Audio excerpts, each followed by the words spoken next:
Going Commando with Angela and Dana is brought to you by FindUniquelyYou.com. Everyone has a story. I have a story. You have a story. We all have a story.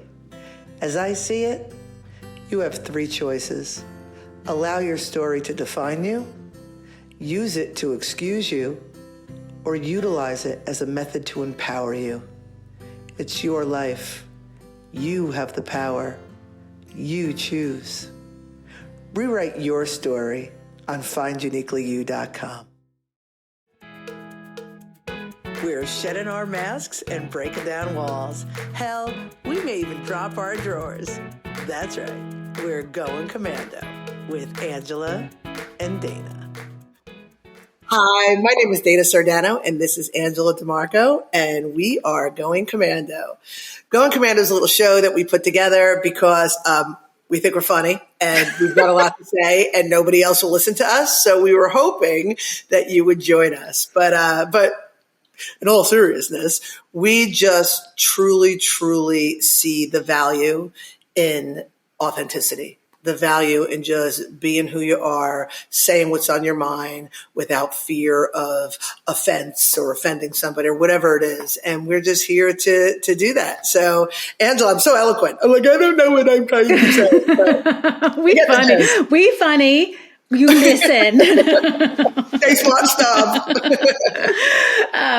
So if you guys are following along, last week we had a special episode where we were with the Professional Misfits, and it was a blast. So we took a little detour from our regularly scheduled program, but we're back on track today with episode 27. We are celebrating the season of empowerment and all things 10 Recommandments for Personal Empowerment, a book written by Dana Sardano. It's amazing. And so Dana's got like all this wisdom that goes along with the book. And we just thought it would be really cool to spend episodes focusing on each recommandment because they're all very, very, very important in and of themselves, and compiled together. They help you live this beautiful, amazing, content, fabulous life. I am living proof. You're something, Angela. I don't know if we have, I don't know if it's discussed enough how you have taken charge of your life, completely done a 180 and are like just bulldozing, super contentment, super happiness, super fulfillment. And I'm watching it. I'm like a cheerleader, yay! But I'm on the sidelines watching this thing. Like, I'm like, this shit that I'm spewing is not bullshit. You know what I mean? It's not bullshit. Yeah. It is not bullshit. And it's so cool because you're like my coach, right? Like, come on, coach, you got this. And you do it. And like, when I fall off, you'll get back on track. Like, can we have a word? Yeah, I know. Seriously. I know when you're like Angela, and I'm like, oh shit, I'm in trouble. But because it's been so effective, that's why doing this Going Commando with you is so important to me. We were talking earlier about like, what was the value to me and what we're in the things that we want to do for the business and stuff. And for me, because I've had such exponential growth and such exponential contentmentness and happiness. Contentmentness. Right. That's a word. Yeah. It's a word that I just made up. Okay, recommandment. That I think people will benefit just from listening to you and listening to our conversations, because I do so much. And maybe I would have, if I stuck with my little Aaron Dowdy and my Victor Odo and, my reading the Wayne Dyers and sticking with that, I might have had this spiritual growth. But it is so much more than spirituality. It's so much more than metaphysical. It is really about from the inside out, and the personal self-help, the personal self-discovery that creates the life that we want to live. People use different words, manifestation, empowerment, and all that stuff. But yeah.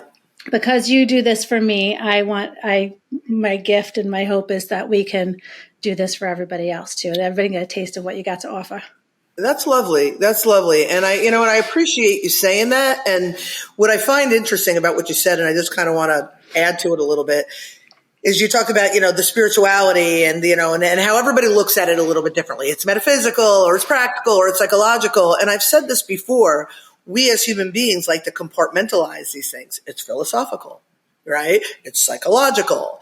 It's sort of mathematical. It's metaphysical, whatever it is. But really, everything just is, and it all overlaps. You know what I mean? I like to think that I marry the metaphysical with the practical, because there is a spiritual component, but I full on am all about the psychological component.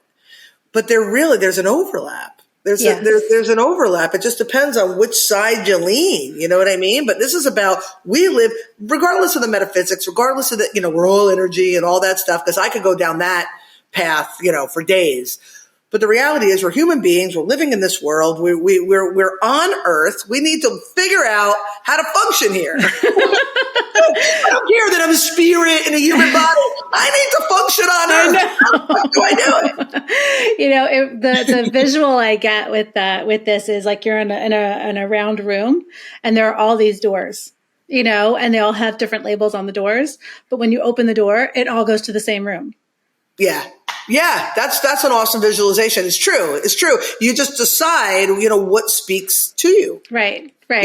Yeah, like if you can't handle the woo-woo stuff, like if we say chakra and you're like, chakras, Yeah, but I could show you the practicality of chakras all day long. Oh, we know. Based on a psychological perspective. I know. Oh, we know you can, Dana.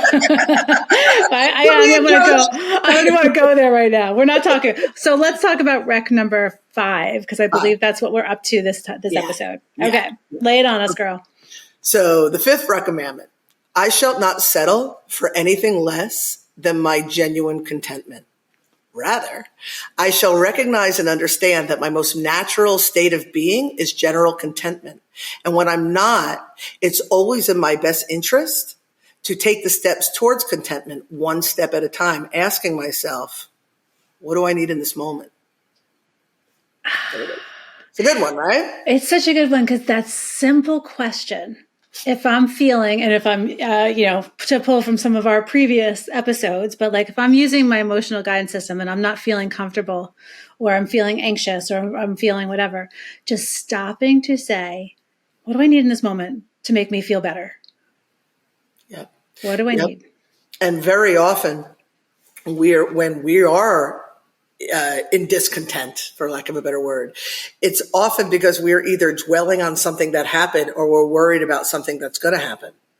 And so if we just stop in that moment, and it all falls under the, be in the now, be in the moment. But if we stop, what I often do, because I'm always thinking about the future. I'm like all about what's next. It's like my biggest cross to bear.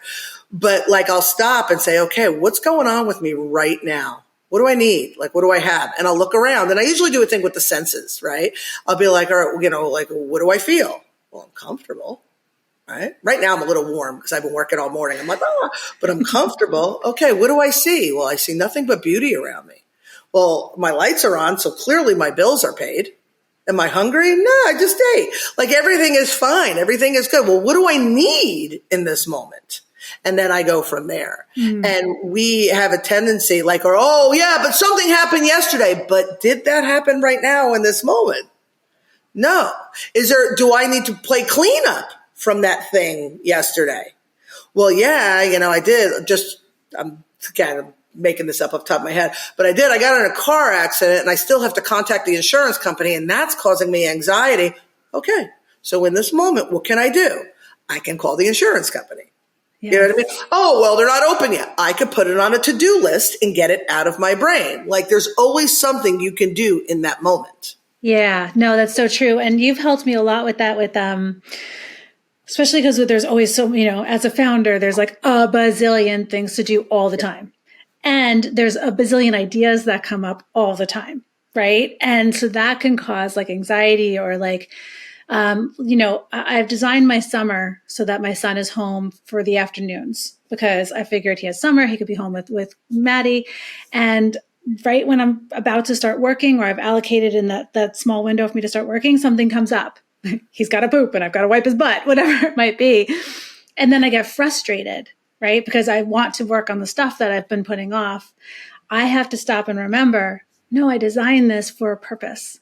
I wanted to spend time with Christian. I wanted him to be home for the summer with his sister and before she goes to college. I have to remind myself, why we are in the situation, like being like in the reality of it instead of being like, I'm not getting to my stuff. Okay, I will get to it later. Like I just have to I have to go through those steps. But you've helped me when we have like 10 projects, we'll sit down and say, okay, what's the most important? What brings the most value? Let's bang those out. And then, okay, oh, that's a great idea, Angela, but let's wait till at the end of the list, to get started on that. Even though I ask you for something, I tell you have an idea, I'm not going to work on it for like 2 weeks. And you're like, I did the video already. We're done. I get excited too. And then it's like, okay. And then now you're sitting there with this piece of candy burning a hole in your head, right? God, it's so delicious. It's so delicious. Yeah. Oh my goodness. I know, you're right. And that's why sometimes when you ask me to do things and I get them done, I'm like, I will hold it until you need it.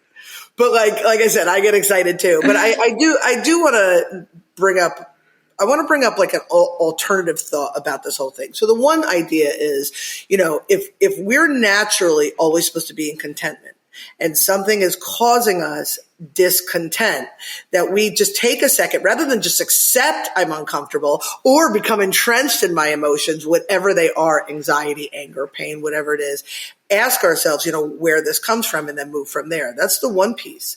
But the other piece is, and it's so simple and we overlook it all the time, is that all we as human beings are ever trying to do is to get our needs met.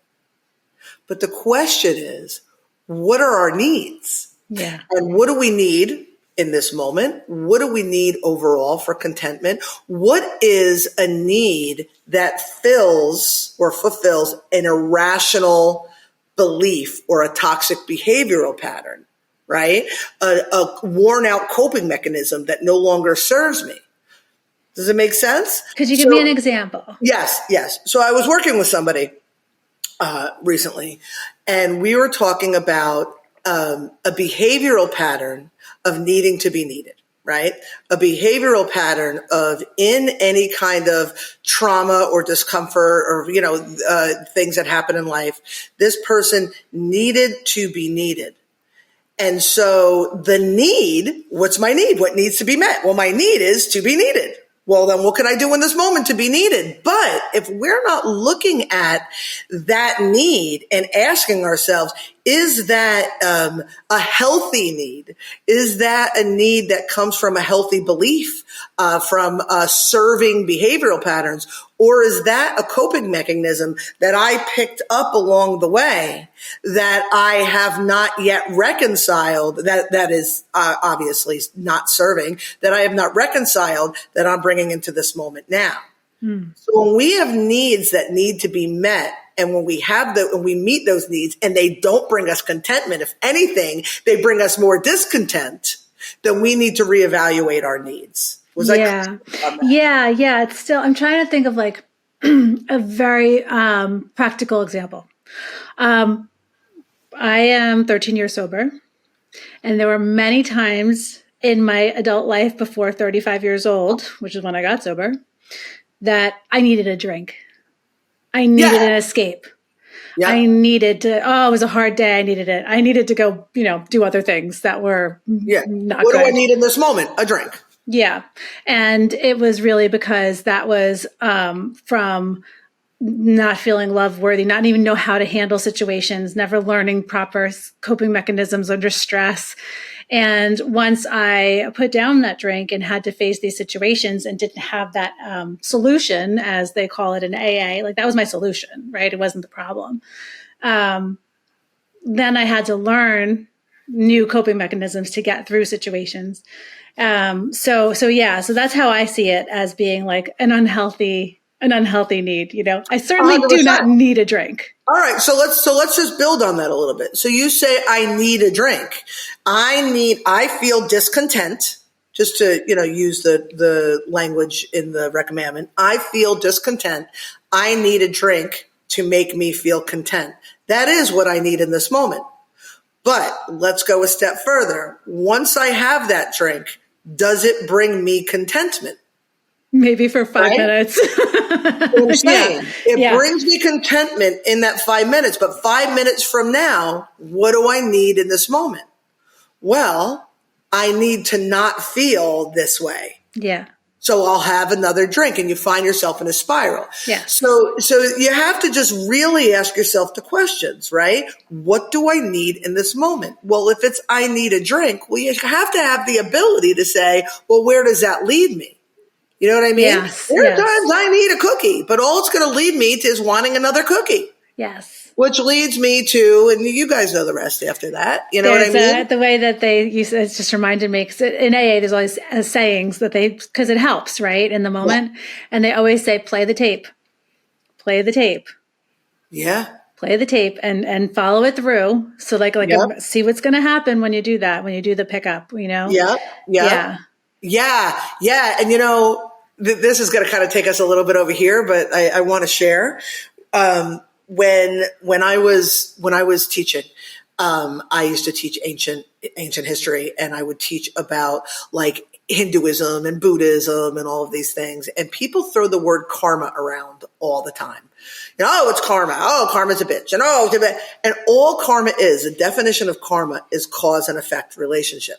That's all it is. I do this, here's the effect. I do this, here's the effect.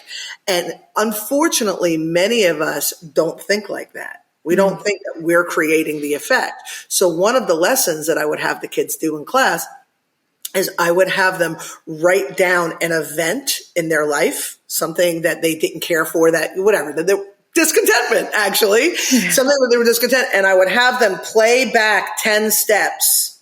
So what led to that? Then what led to that? Then what led to that? And they could go back 10 steps and see 10 steps ago the decision they made that brought them there. Ooh, that's a good one. I'm like, there's your karma. Oh, that's a really good one. You know what I mean? Yeah. Nice. And it's, yeah. Nice. Yeah. I have nothing to add as far as like getting smart. I know. I'm like,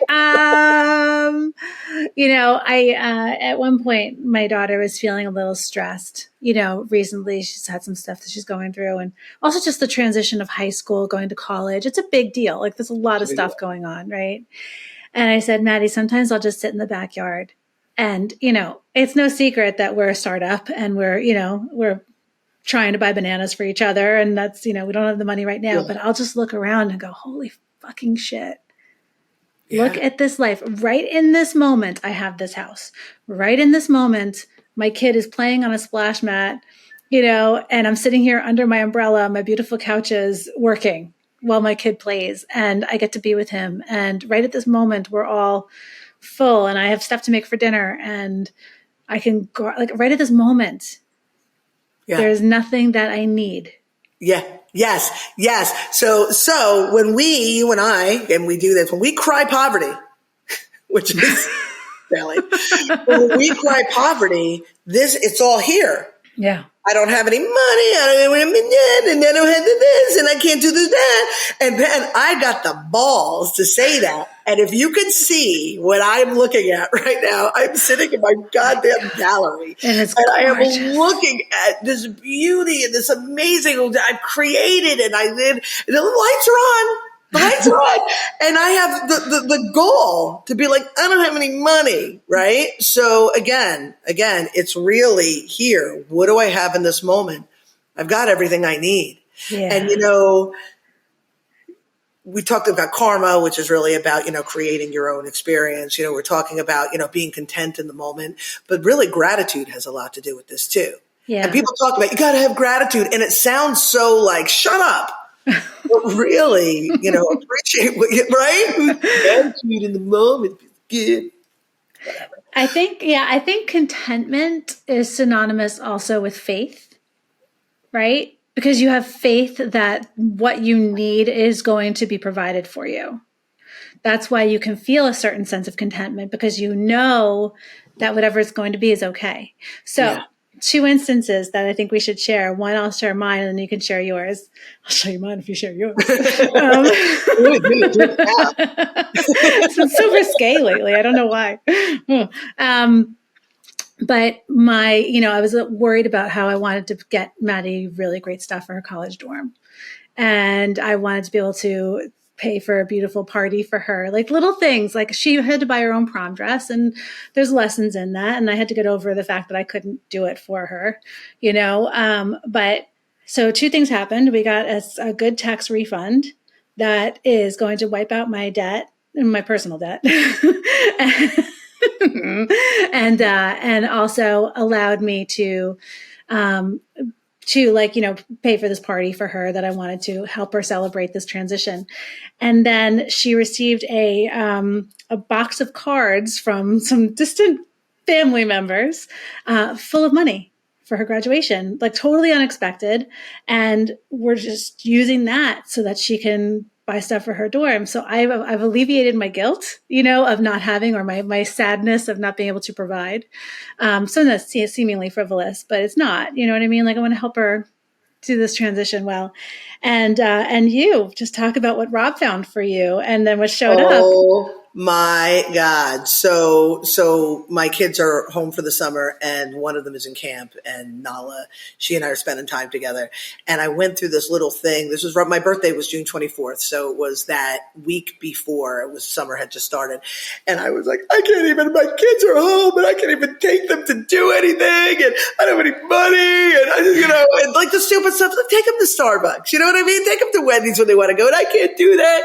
And I actually said the words to my husband because I was having a little bit of a meltdown. And I think I had referred to this meltdown in one of our last videos, but I was like, Rob, all I could do was watch me. Yes, yes. He's like, oh, just let her get some sleep. But I went through this whole thing about I can't do this and this and this with my kids and whatever. And I just want to spend time with my kids and I can't do it.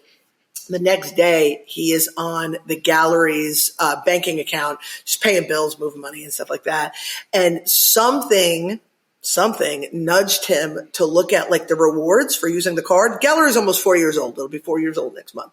And we have never looked at the rewards, and he found all the rewards points, and it was like 89,000 awards. It was something like just under $900 worth of stuff. So as a birthday gift, he gave me the password and I got gift cards for everything. I got my frogs a new cage. I got like all these Starbucks gift cards. I got gift cards for like Kohl's and like Marshall. So when school, when we get close to school, I take them school clothes shopping. It's like presents, yes. But like almost $1,000 worth of stuff. And it was just, I've got everything I need, man. I just have to take a breath and trust and have faith that I've got everything I need. And if I don't have something I need, what can I do in this moment?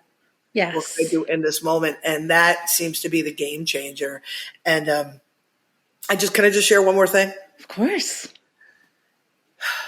I truly, truly believe that as human beings, our natural state of being, I said it in the recommandment, is contentment. Like when we are born, babies they're just these little joy blobs. Like there's nothing wrong unless their needs aren't being met. I'm hungry, I cry, I get fed, right? I'm soiled, I cry, you change my diaper, whatever. I cry again, I sleep. Basic needs. Yeah. But they get their needs met, and then they're cute, and they're like sucking on their thumb, whatever the hell babies do. I haven't seen a baby in a while, but you get my drift. And as we get older, our needs become more complex. So we have to adjust on how we get those needs met to maintain contentment. But the goal is always to come back to contentment. And when life knocks you around a little bit. And when we become imbalanced because we get knocked around a little too much and we never brought ourselves back to center, that's when we start being more discontent. And we kind of start to accept that that's our way of being. And the reality is the goal, the most natural state of being is always contentment. If we can't even see contentment anymore, then it's just about us being off balance. But we have the ability through whatever, again, there's 10 recommandments, pick one of them, getting ourselves back to that place of contentment. And that's it. That's it in a nutshell, Yeah. It's, oh God, I had something wicked smart to say. And it went out. In and out. In and out. Switch. In and out. Oh, here it is. I don't know if it's Wicked's Matt, but anyway. As I assess it. Like, wait, maybe I think I raised the bar too high on that one. No, but I generally find people who are discontent in their own lives and may not even know why they're discontent, but they are so much easier to grapple onto the fear of others, the outside fear that's being portrayed. All the people who are most discontent with themselves are the ones who are following entrenched in the politics, entrenched in the falsities and wronghoods of the world. And even though it has nothing to do with them, because you're just looking for camaraderie in your own discontentment. So your alignment, manifestation, chakras. So it's, I generally I can feel like, and it's like you had said something like in the beginning when I was all entrenched in the Biden and Trump shit like forever ago. And you're like, okay, that's just where that person's at in their life. Right. So if you know people who are like, really just living in like the entrenchment, people getting pissed off at Disney World because they don't say ladies and gentlemen anymore, whatever it is. It's like, shut up, just go on the rides. Who cares if you want, you know what I mean? If you want. And if you don't, who cares? Then boycott it, then don't. But this anger that sometimes we want to carry, we say we won't, but we clearly want to if we're not making strides to not be angry. Right. And it's just a matter of, it doesn't mean that something like that you don't agree with something, but you can agree with humility and empathy and compassion. You can disagree. I mean, you don't have to be like, fuck you to the man and fuck you to the politics and fuck you. It's just really like, it's like, I don't really agree with what that guy says. Oh yeah, that's pretty cool. I like what they're saying over there. I'm really focused on what's going on in my own life right now. But if you're really focused outward on other people's shit, that means you're avoiding what you're looking at for the inside. You said it right there. Ooh, I said something smart. Well, pretty too. I think we should wrap it up. I think we're as smart as we're going to get today. I think so. All right. So recommendment number 5, stay content, be happy. And if you guys go to finduniquelyyou.com, Dana has this amazing new video on demand course. It's focused on recommendment number 2, and maybe if we can squeeze a couple more out of her because it's been very successful and well received so far. Yeah. Somebody just yesterday reached out to me and was like, "Oh my God!" And I was like, "Oh, really?" They were like, "Oh my God!" And I was like, "Oh my God!" It was cool. Oh my God! I was like, "Oh my God!" No, it's really great. It's you can get it on the homepage of finduniquelyyou.com, and I'll put the little link. It's with the letter U, and we also have a journal that Dana created to go along with all of this work to help you get through it. So stay tuned for all that good stuff. Just keep posted with finduniquelyyou.com. Join our mailing list so you can stay updated on all the cool stuff that we're putting out. And then there's opportunities to work directly with Dana so that you too can shoot the shit and be stupid and go commando with Dana in real life. All right. So with that, that's all of our company plugs. Just to be clear. Bye, everybody. Bye. Thank you for watching this episode of Going Commando, Season 3, 10 Recommandments. We're so excited. Please subscribe to our channel so you too can become empowered. This episode is brought to you by Uniquely Phenom Collaboration. We provide tools and resources designed for creators by creators. Visit uniquelyphenom.com for more information.